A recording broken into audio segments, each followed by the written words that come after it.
গল্পের নাম তেঁতুল তলার পেত্নী। লেখক আকাশ দাস। আজকের ডোমজুড় অঞ্চল এত উন্নত হলেও আমি যে সময়ের কথা বলছি তখনকার ডোমজুড় ছিল একেবারেই অজপাড়া গ্রাম। না ছিল বড় বড় পাকা বাড়ি, না ছিল এত বড় বড় দোকান বাজার শপিং মল, আর না ছিল ইংলিশ মিডিয়াম স্কুলের রমরমা। তখন বড়দের জন্য ছিল ঝাঁপড়দহ ডিউক স্কুল, মেয়েদের জন্য নেহেরু গার্লস স্কুল, আর আমাদের মতো গরিব ঘরের ছোটদের জন্য ছিল তেঁতুলতলা পাঠশালা। ঘটনাটা আজও আমার চোখে ভাসে। আমি তখন ক্লাস 2তে পড়ি, আর আমার দাদা ক্লাস 4-এ।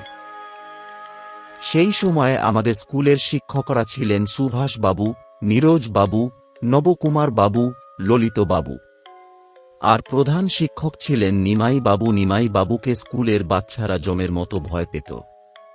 তখন আমাদের পুরনো বাড়ি ছিল ঘোষপাড়ায়, তাই গ্রীষ্মকালে আমরা সরস্বতী খাল পেরিয়ে স্কুলে যেতাম, আর বর্ষায় বাজারের পোল পেরিয়ে পাড়ুই পাড়ার ভিতর দিয়ে স্কুলে যেতাম। তখন আমাদের স্কুলটা পাকা ছিল না। প্রথম শ্রেণীর ক্লাস বসত পল্লী রক্ষী বাহিনীর ক্লাবে, আর বাকি ক্লাসগুলো হতো টিনের ছাউনি দেওয়া লম্বা হলো ঘরে।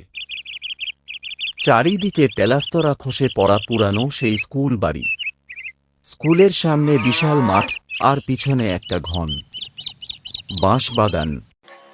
আর সত্যি বলতে কি, বেশিরভাগ সময় আমাদের পায়খানা পেলে